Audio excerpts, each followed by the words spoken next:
Successful करे, लेकिन what if अगर बच्चा सक्सेसफुल नहीं होता? हमने कभी उसकी प्लानिंग ही नहीं की।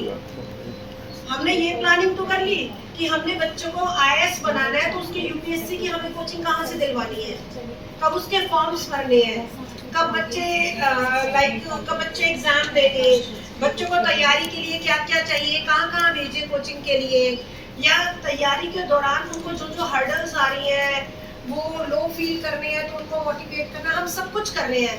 बट व्हाट इफ अगर बच्चे का वो प्लान फेल हो जाता है और वहीं पे बच्चे सुसाइड करते हैं, वहीं बच्चों का मोरल डाउन हो जाता है, क्योंकि वो अपने पेरेंट्स को भी देखते हैं, they are doing lot of things for अस।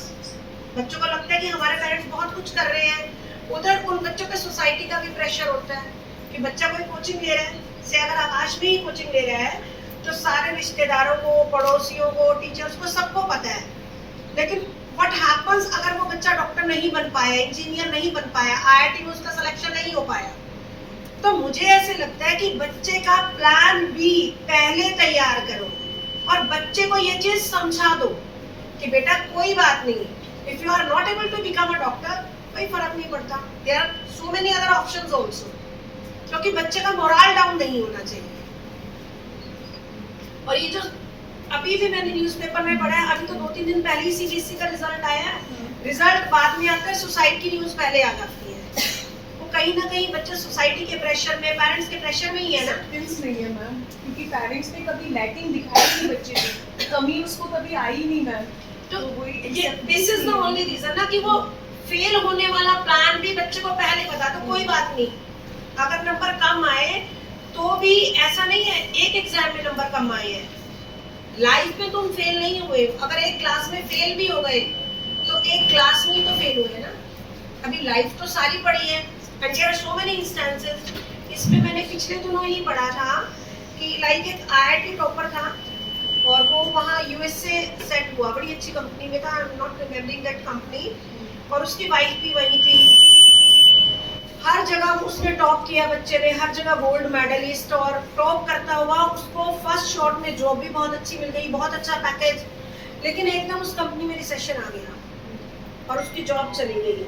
उसको प्लान भी सूझा ही नहीं, उसने अपनी पूरी फैमिली के साथ सुसाइड कर दिया। तो इसलिए प्लान बी के लिए तैयार होना इज मोस्ट इम्पॉर्टेंट।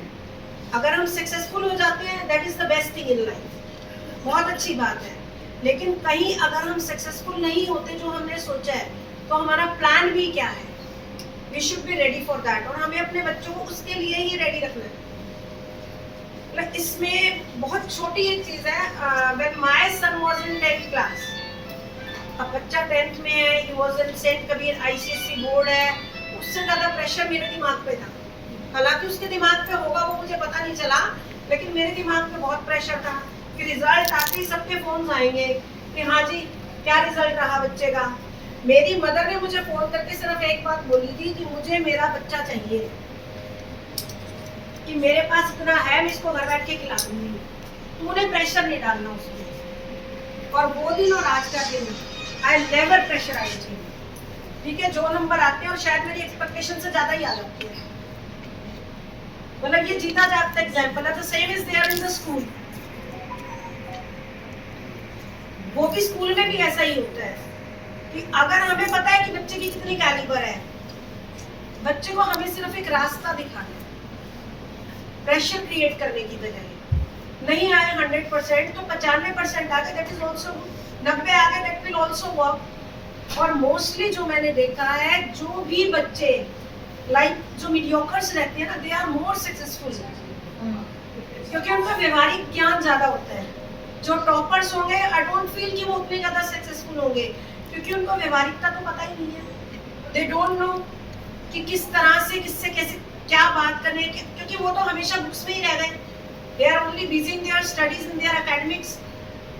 तो जो मीडियोकर बच्चे होंगे, आप सभी टीचर्स, प्रिंसिपल्स हैं, आप एक बार देखना, जो मीडियोकर बच्चे होंगे लाइफ में जितने वो सक्सेसफुल होंगे, टॉपर्स भी नहीं होंगे। Thank you.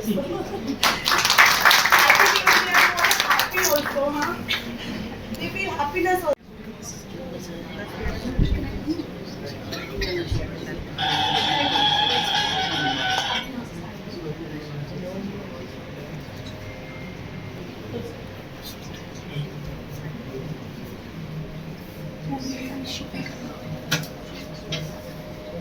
साइड में है